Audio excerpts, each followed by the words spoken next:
Hey, good afternoon, everybody. Good to see some smiling faces. You're all, it looks like in much warmer climes than I'm in at the moment. So a little jealous of that, I guess. Uh,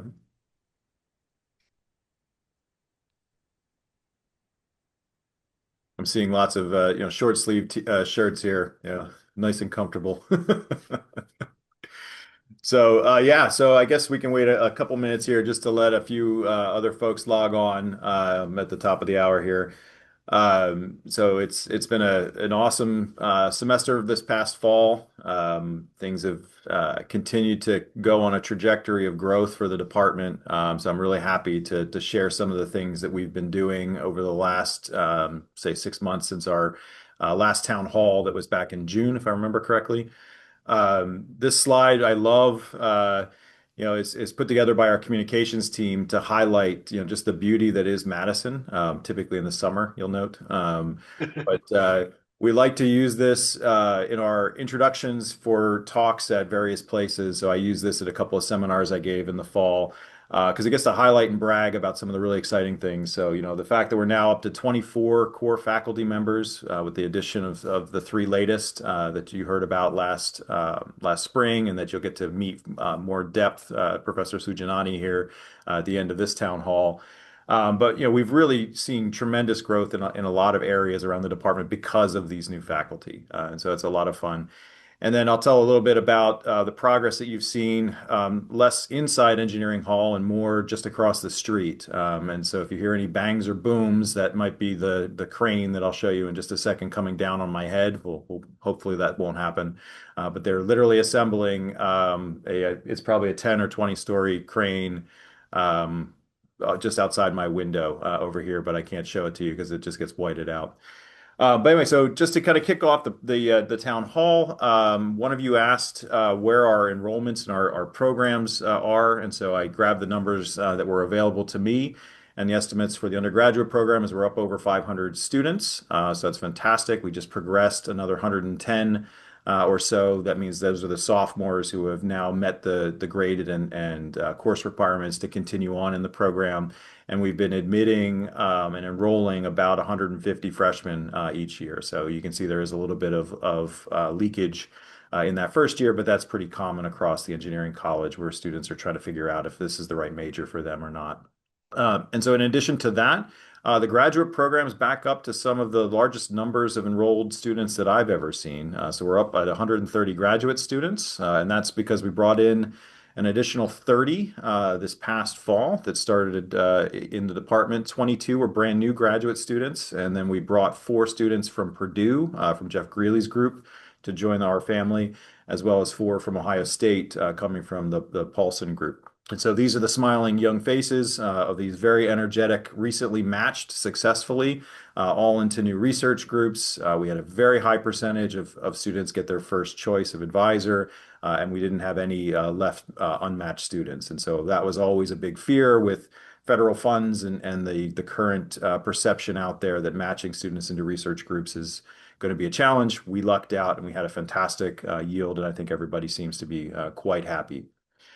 So where we are in terms of programmatic rankings, the latest reports for the graduate program from last spring, we were in the 12th position, and the bachelor's program came out this fall. We're in the 13th.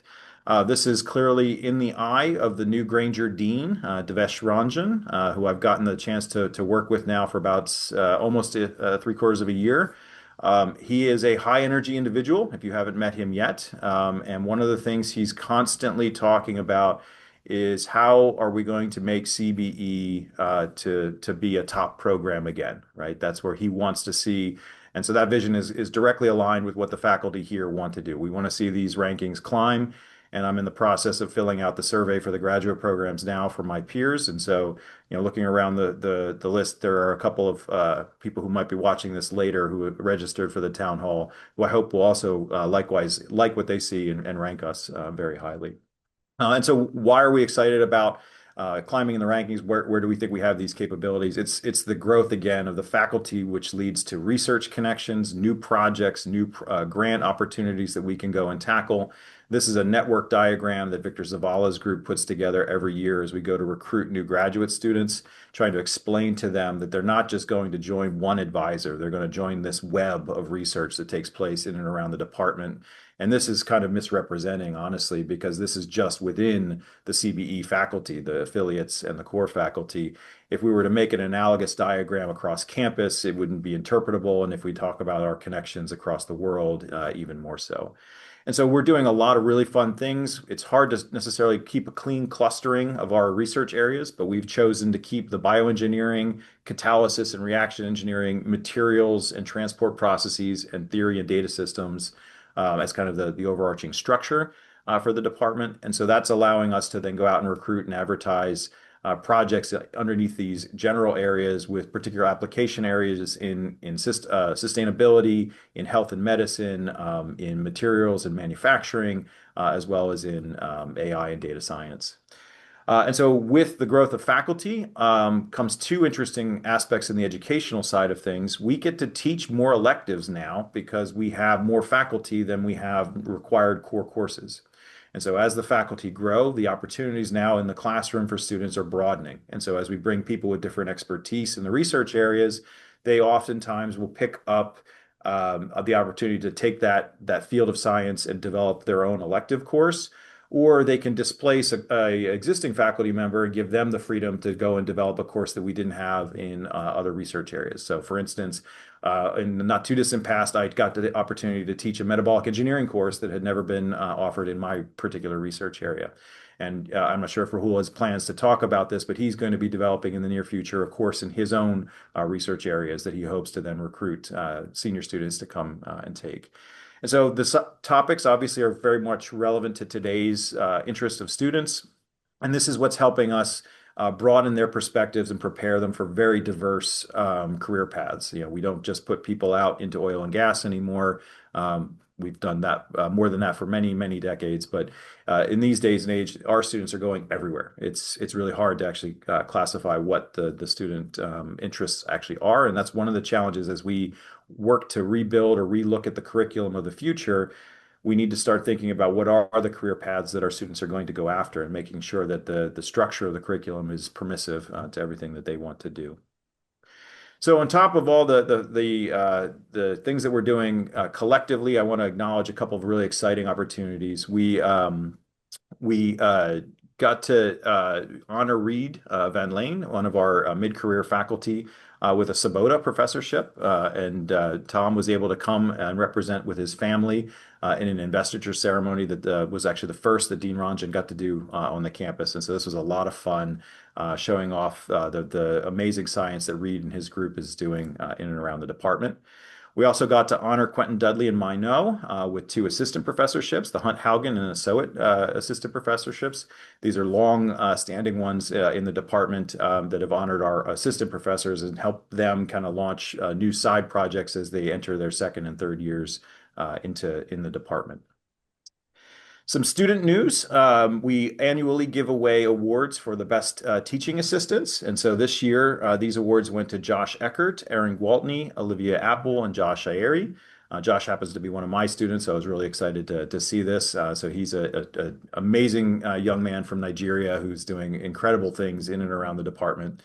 And then when we went to winter commencement just a couple of weeks ago, we were really blessed as a College of Engineering. Grace Vanderhey, who was a nuclear engineering student who graduated several years ago and maybe is better known now as Miss America from 2023, was the commencement speaker, the official one. And then the student speaker who was selected to speak right after her was Jiva Premkumar, who's one of our graduating seniors from last December. And so Jiva is very involved in research in the biomedical spaces, working with fellowships from the American Heart Association, as well as some campus resources. And he's starting to look into what he wants to do with the next phase of his career. He hasn't quite lined up that decision just yet. And so you can see the three, Grace, Jiva, and Dean Ranjan getting a chance to meet each other backstage at the Cole Center here right before graduation.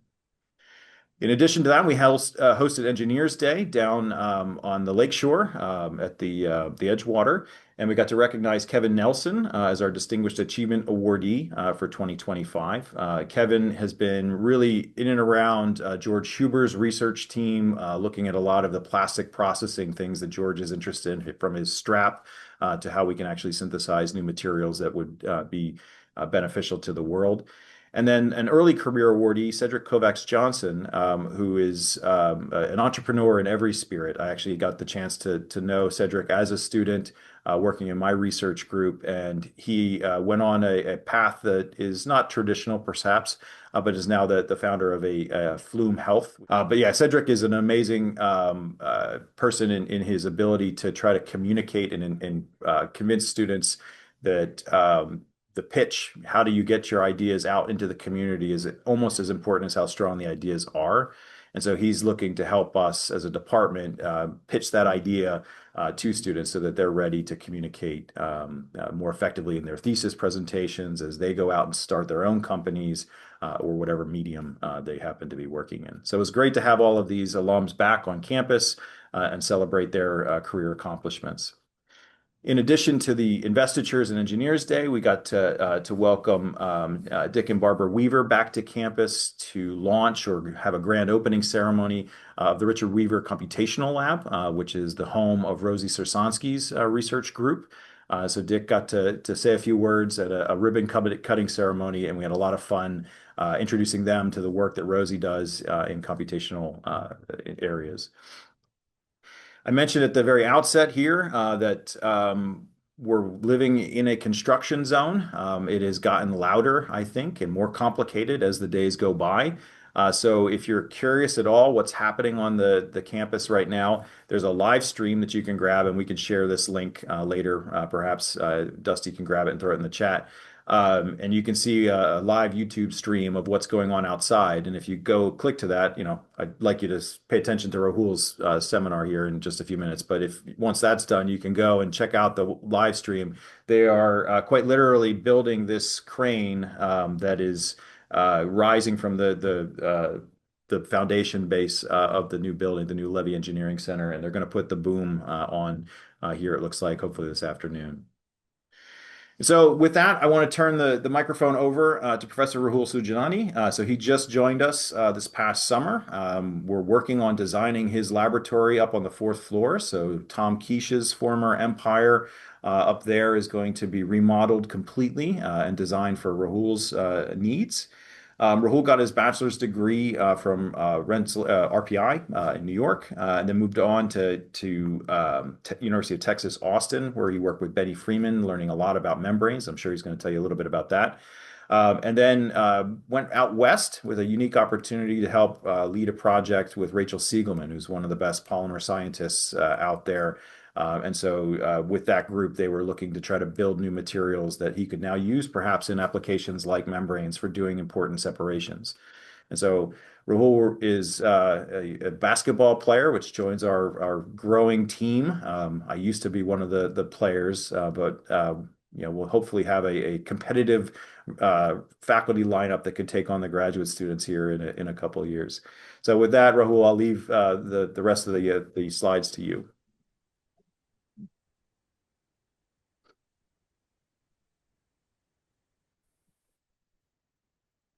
Okay, great. Hopefully my screen is sharing now and everyone can see the slides. So yeah, thanks for the great introduction, Brian. I like the joke that I'm a semi-retired basketball player, but we'll see. Maybe I'll come out of retirement for the graduate students.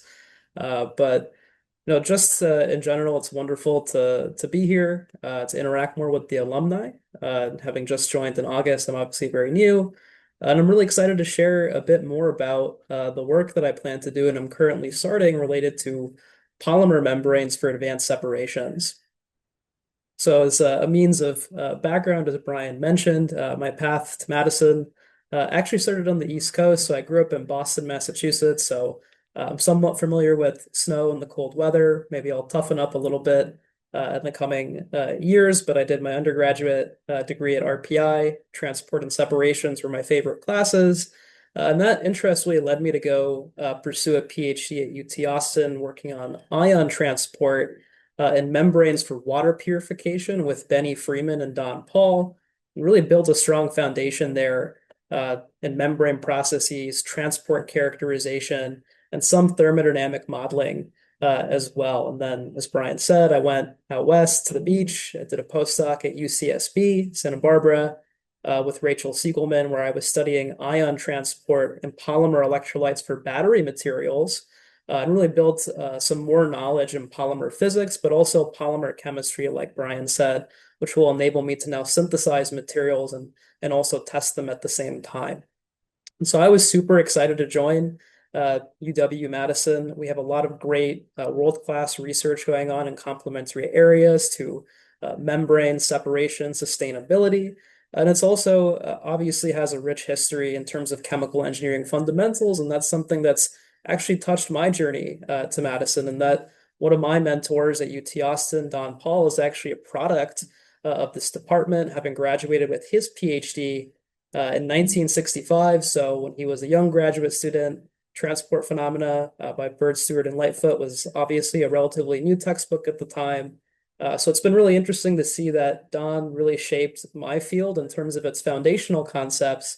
And it's very cool to come to Madison and sort of close this circle in the membrane science community. And so that perhaps gives away some of my interest as a scientist. I really am excited about the interface of polymer science, separations, and sustainability, specifically thinking about how polymeric materials can enable technologies related to sustainability by controlling molecular transport rates to perform advanced separation. So this can range in application space for membranes for water purification, filtering out various types of contaminants, or uh, removing and separating different gas molecules in the chemical industry for gas separations, as well as electrochemical applications for clean energy initiatives where polymers can be used as ion-containing electrolytes that shuttle ions between electrodes during operation. And so, as a scientist, really for me, I'm focused on figuring out how to design high-performance polymers for energy efficient separations and controlled transport processes. And in my mind, this requires some unison of experiments and modeling together. And what this means is, as a researcher, I pursue and perform fundamental measurements that can quantify membrane performance, and then take that data and use it to challenge models describing transport across polymers to improve them to ultimately contribute to the rational design of these materials. And so what this means is that my group experimentally probes ion and solvent transport across polymer solution interfaces. Essentially, this means that we apply pressure, concentration, and electric potential differences across polymer membranes that mimic process relevant conditions for separations in the water, energy, and electrochemical spaces. Ultimately, then we quantify transport and thermodynamic properties that allow us to determine membrane throughput and separation efficiency. And so in terms of the basic properties we're interested in these kinds of separations, they include sorption, permeability, ionic conductivity, and of course, membrane selectivity, because again, this helps us quantify membrane performance and build some structure property relationships to develop material and process design rules for emerging separations. And that's really what my group is interested in doing here, is applying that expertise in characterization and material synthesis together to start to design scalable materials for our grand sustainability challenges related to water and energy. And so I would say membranes offer a very strong role in these kinds of technologies. However, we only have a handful of membrane chemistries used today, and they really aren't sufficient in terms of their separation and transport properties for the next generation applications or the applications that are over horizons today, which I'll address a little bit for some specific topics today. And really, we're hoping to build, fundamental linkages between separation performance and the molecular interactions and chemically diverse membranes that underlie that performance. So really, our goal would be, again, to apply characterization, material synthesis, and some continuum scale modeling to ultimately predict and understand transport rates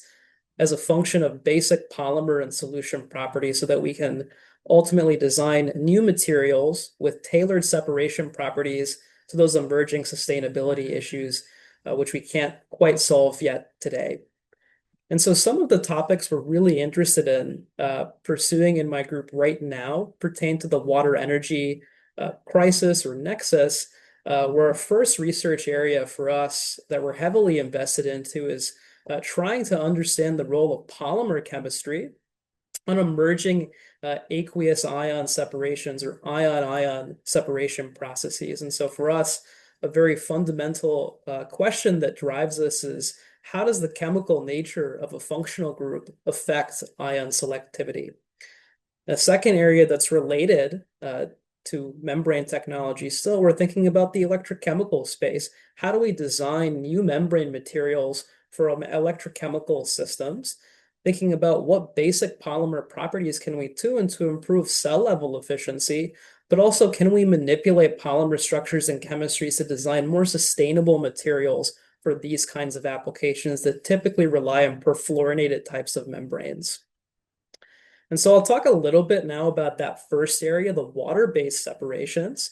And I'll motivate this a bit by talking about an application that is the state of the art today in the membrane field, reverse osmosis for desalination of seawater and brackish water, which uses membranes today. And this is a pressure-driven process where one would apply a pressure to a salt or saline water solution greater than its osmotic pressure to drive it through a membrane that's semi-permeable for water over salt to ultimately produce clean drinking water continuously over time. And so these membranes are typically made of polymers, and they can reject salt molecules at rates of 99 to 99.5% and have relatively fast water permeability now and are quite scalable the way that they're made. And so what this means is that reverse osmosis using these kinds of polymer materials is extremely scalable, can make square meters of membrane modules, and that allows us to process remarkable amounts of fluid.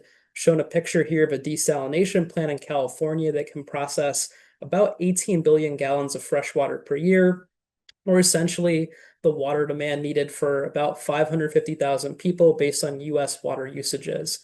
RO or reverse osmosis is also incredibly energy efficient when we compare it to other types of desalination technologies, reverse osmosis being about 200 times less energy intensive than a thermal-based separation like distillation, and just about 3 to 4 times higher in terms of energy costs than the theoretical minimum based on the thermodynamics of just demixing salt from water. So really, this is, a beautiful representation of how polymer science has transformed an issue related to water scarcity in the desalination field.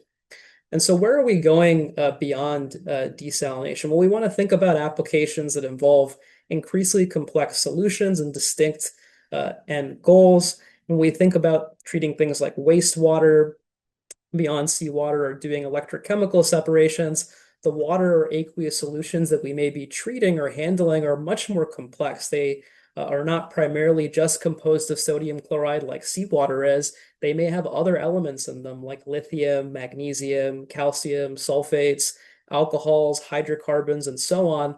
And one source water that I find to be quite representative of the inherent complexities of non-conventional waters is produced water generated in oil and gas operations today. It's a huge wastewater stream in our country today, about 1 trillion gallons per year, and it's effectively too contaminated to treat in any simple way. And so it's essentially just waste.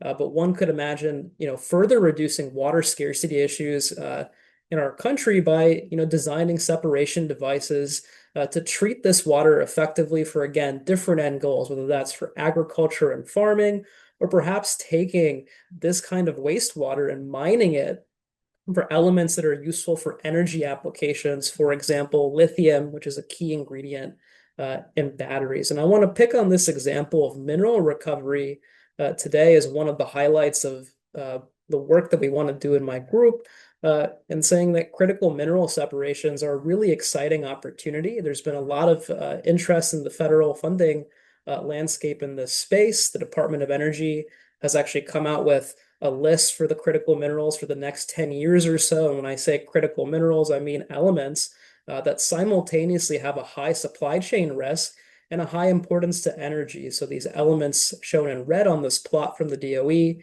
so you can imagine things like lithium, nickel, and cobalt, the key ingredients of batteries. And as chemical engineers, we can think about mitigating these supply chain risks by developing chemical processes, whether that be extraction from certain waters, or perhaps even developing more efficient ways to recycle spent batteries, for example, or e-waste. Now, the separations involved in these kinds of processes today are chemically intensive, costly, and can be somewhat laborious, both in terms of work and time.